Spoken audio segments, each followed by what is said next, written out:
Oi, gente, tudo bem com vocês? Então, a entrevista da vez é muito especial, porque a entrevistada de hoje é a Zódia Pereira, a Emília da Bandeirantes. Primeiramente, quero dizer que foi para mim uma honra entrevistar alguém tão importante quanto ela aqui no canal. Vamos lá? Como você iniciou sua carreira? Eu sou filha de atores, então eu quase nasci no palco. Mas estreiei no teatro infantil com 10 anos. Depois no teatro amador, no teatro adulto, com 13, onde eu fiz a. Ai, agora eu esqueci o nome, olha que loucura. Uma peça de. O Tempo e os Conways, uma peça belíssima de Priestley. Me profissionalizei a partir dos 17. Nessa época eu era atriz e bailarina. Todo esse início acontece em Recife. E como é que você foi parar no Sítio do Pica-Pau Amarelo? Eu já era atriz contratada da TV Bandeirantes desde a inauguração. E quando o Sítio do Pica-Pau Amarelo chegou na TV Bandeirantes, eu fui convidada para fazer o Peter Pan. Meu primeiro personagem no sítio foi o Peter Pan, que eu amava fazer, era maravilhoso. E aí houve um problema com o grupo que estava fazendo. Não estavam, parece que não estavam aceitando a direção do Júlio Gouveia, que é o criador do sítio da televisão brasileira. E aí eles pararam, não sei o que aconteceu exatamente, pediram demissão e saiu todo o elenco. Então o Júlio foi montar um novo elenco. Como ele gostava do meu trabalho no Peter Pan, ele me convidou para fazer. E, na verdade, eu não tive muitas escolhas, porque eu fui chamada na direção e disseram: ou você faz ou você está demitida. Então, diante de tal argumento, eu aceitei fazer. Foi uma experiência, assim, a princípio, muito assustadora, porque a Lúcia Lambertini estava fazendo o personagem há 15 anos. E era um personagem muito desafiante, principalmente já que ele tinha uma marca daquela atriz na televisão já há 15 anos.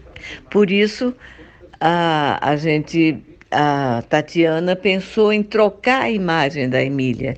Então, a Narizinho pede para fazer a boneca, para fazer a Emília mais parecida com a imagem do livro. Por isso eu começo com aquele cabelinho de pano em pé, preto, que é o que parecia mais com a imagem do livro.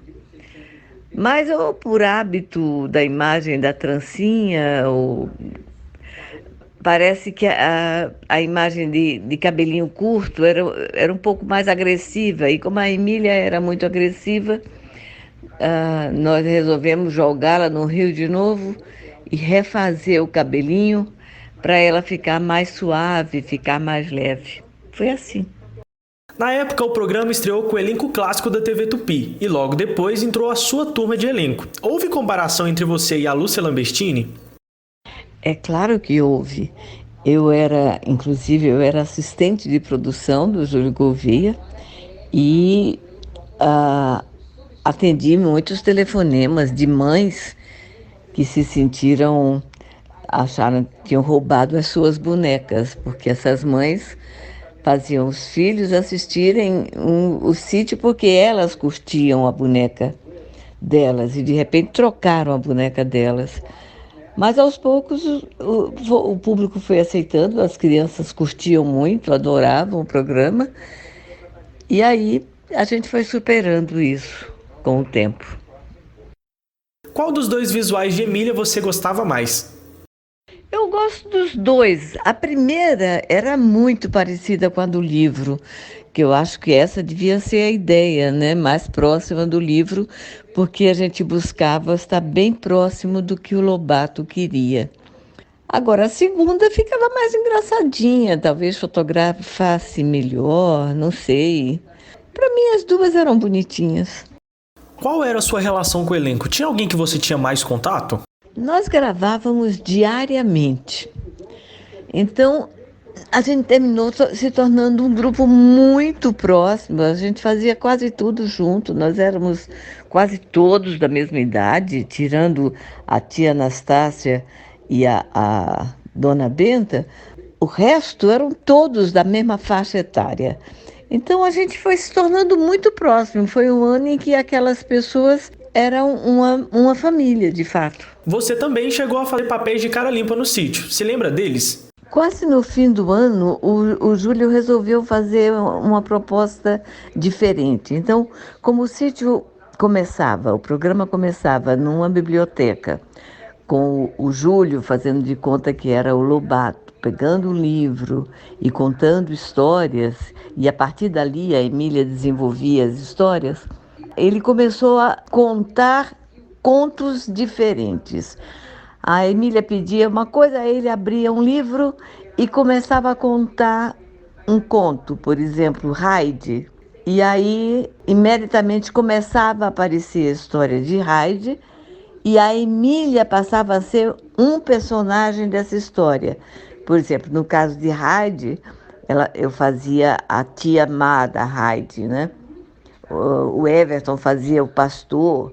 Quer dizer, cada um dos personagens, o Visconde Sabugosa, a Emília, a Narizinho, apareciam nessas novas histórias, vivendo novos personagens.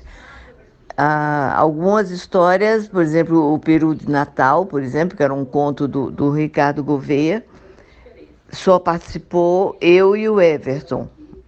De cara limpa, eu fazia uma senhora de idade muito gorda.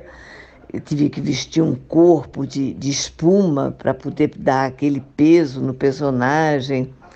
E aí a gente ia contando histórias. Foi uma experiência riquíssima para mim como atriz. Foi realmente maravilhoso. Dizem que no incêndio da Band, alguns atores do sítio estavam presentes e que inclusive tentaram salvar alguns videotapes, e também que você estava. Você me confirma esse fato? Sim, foi um momento bem desafiante, porque a Bandeirante, naquela época, era uma casa muito querida, a gente fez muita coisa rica por lá. E realmente ver aquela casa sendo destruída foi terrível. Eu fui até capa de jornal, chorando, feito uma maluca no dia do incêndio. Foi terrível. A gente realmente buscou todo mundo que trabalhava na Bandeirantes, inclusive o seu João Saad. As pessoas entravam na casa para tentar salvar o que desse para salvar. Infelizmente, os vídeos, quase nada se salvou. Quase nada desse material. Então, a Bandeirante perdeu praticamente toda a sua história, da inauguração até julho de 68. Qual era a sua relação com as crianças? Te reconheciam na rua? Você chegou a se vestir de Emília fora do sítio? É claro que elas não reconheciam. Com aquela maquiagem era impossível ser reconhecida na rua. Mas eles reconheciam quando eles estavam dentro da televisão, que por acaso eu passava nos corredores vestida de Emília, e eles corriam e vinham conversar com a gente, porque tinha um programa de auditório infantil antes do sítio entrar no ar, e neste horário a gente estava gravando, porque a gente gravava o programa que ia para o ar às 18 horas. Então, era comum as crianças encontrarem a gente no corredor. Fora, teve alguns programas, algumas coisas que a gente fez, algumas coisas com empresa, que a equipe foi convidada, mas era muito pouco, era muito raro. Alguns anos depois, eu estava num lugar com uma pessoa e alguém tocou no meu ombro, me virei, era uma mocinha, a moça olhou para mim e fez: "Você foi a Emília do sítio do Pica-Pau Amarelo?" Eu digo: "Sim." "Ah, eu conheci sua voz, que coisa linda, foi tão bonito." Claro que ela não podia me reconhecer, mas ela reconheceu minha voz. Sua fase marcou vários produtos lançados, inclusive boneca inspirada em você e até álbuns de figurinha. Você se lembra deles? Guarda algum com você? Tinha o álbum de figurinha, que a figurinha da Emília era considerada a figurinha mais difícil, né? Inclusive, eu não tive acesso a esse álbum, Mas anos depois eu recebi de um fã a foto desta figurinha. E um outro rapaz, ele, a partir desta foto do álbum de figurinha, ele criou uma boneca Emília para mim, exatamente igual a que eu fiz, na cor da roupa, nas meias, na sapatilha. Foi muito interessante, eu tenho isso no escritório lá do Brasil. Se você quiser, depois eu peço para alguém filmar, porque eu não estou indo lá por causa da pandemia. Mas é uma boneca linda e na caixa, o fundo da caixa é exatamente a foto do álbum de figurinha. Lembra de alguma história de bastidores para contar pra gente? Eram tantas histórias que destacar uma é bem desafiante, porque era um mundo muito efervescente, né? A gente passava o dia inteiro ali dentro gravando e tinham coisas acontecendo. Destacar uma história é bem desafiante. Sei lá, como é que é o nome dessa menina que ela era muito linda, que fazia o Nosso Príncipe Escamado.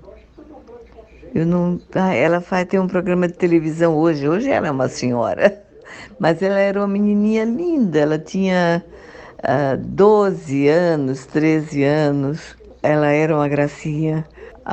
Tem a história do Hércules, né? Que o Hércules era um cara muito forte, era um halterofilista, mas ele era da minha altura, ele devia ter 1,50 m e pouco. E não podia aparecer, porque o Hércules tinha que ser um homem enorme, né? Muito grande pra gente. E aí era engraçado, porque a gente passava, era quase que ao vivo, apesar de ser gravado, a gente passava de um cenário para o outro, e aí ele ia na frente, o contra-rega ia lá, botava um praticável para ele subir em cima e a gente entrava em cena meio acocorado para depois, quando ele subia no praticável, a gente poder ficar em pé, que era para mostrar que ele era muito maior que a gente. Tinha muitas histórias, muitas, não dá para lembrar de tudo, não. Você assistiu às adaptações anteriores e sucessores do Sítio do Pica-Pau Amarelo? Tanto da Tupi quanto da Rede Globo?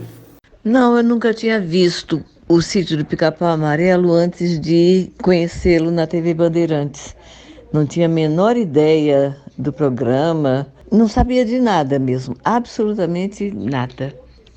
E na Globo, quando começou, na verdade nós chegamos a ser até convidados para ir para lá, mas como o Júlio percebeu que eles iam descaracterizar muito a proposta do Lobato, o Júlio não aceitou. O Júlio Gouveia, que era o produtor. E aí nós não fomos. E lá, aí demorou um tempo para começar a produção do sítio na Globo. E realmente veio com um outro olhar, né? Eles não tinham mais o compromisso que o Júlio tinha, porque o Júlio recebeu a produção para a TV das mãos do próprio Lobato. Então ele se sentia comprometido em respeitar o jeito do Lobato. A Globo não, a Globo veio com outra proposta e inclusive sem a visão política que o Lobato tinha, né? O Lobato era um autor muito político, apesar de ser um excelente autor infantil. A linguagem dele, O Poço do Visconde, foi um livro que foi praticamente o pontapé inicial da Petrobras, né? O Jeca Tatu, que era uma crítica à fome no Brasil. Então ele tinha sempre uma linguagem infantil, mas não infantiloide, né? Ele não via a criança como um ser retardado, muito pelo contrário, ele queria que a criança pensasse, ele provocava isso na criança.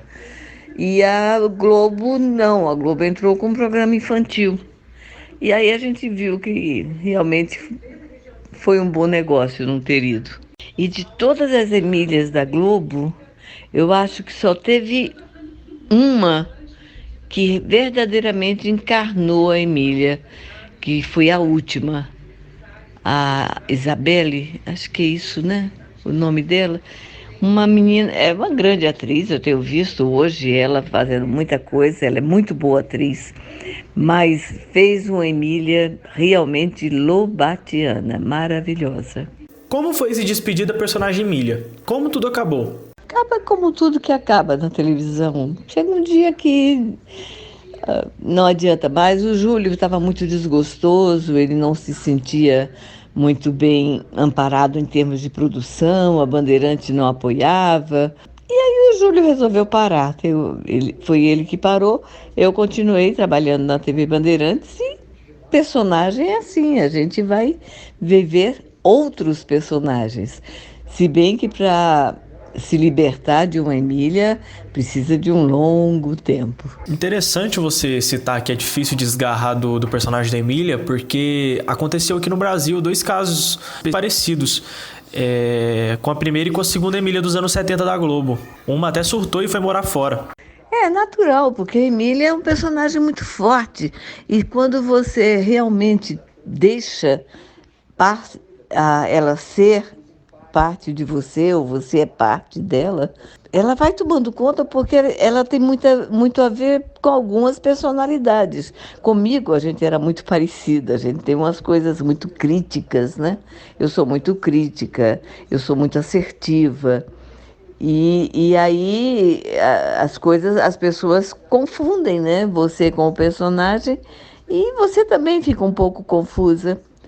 Tudo aquilo que você faz, as pessoas olham para, olha a Emília, e isso é meio chato. Ainda bem que eu fazia teatro na época e eu consegui ir me libertando. Eu fazia o sítio, mas eu fazia teatro à noite, eu fazia publicidade. Então isso não chegou a pegar tanto comigo. Mas é uma personalidade forte. É Lobato, né? O que você mais sente falta dos tempos do sítio? Acho que daquele grupo de amigos que a gente ficou muito, muito ligado, muito, muito próximo.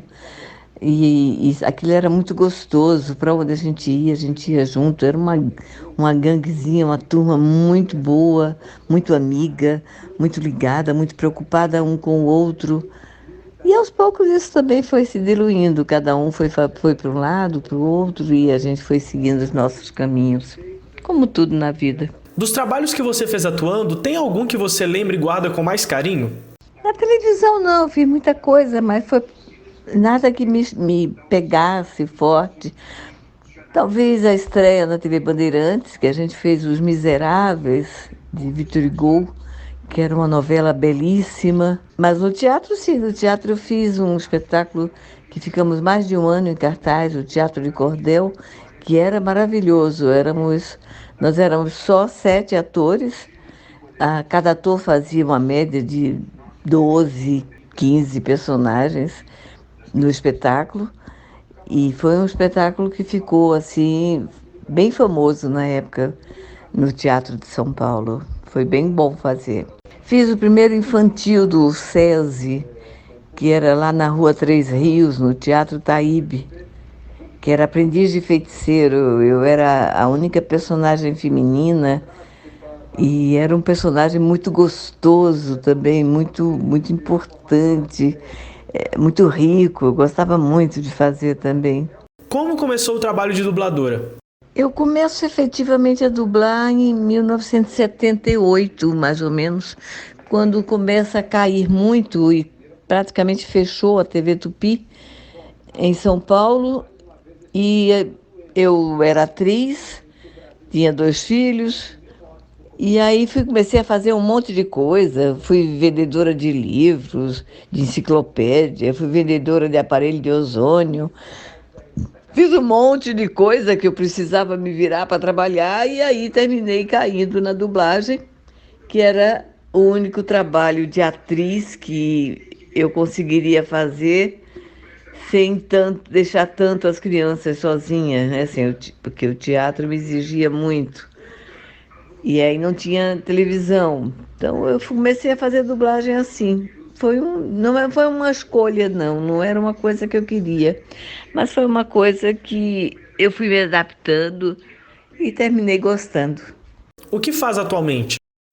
Hoje eu tenho um estúdio escola de dublagem. Já fizemos 15 anos, agora em março, e ele começa com o foco de especializar atores para dublagem. Mas também somos um estúdio e somos especializados, os últimos, há mais de 10 anos, nós dublamos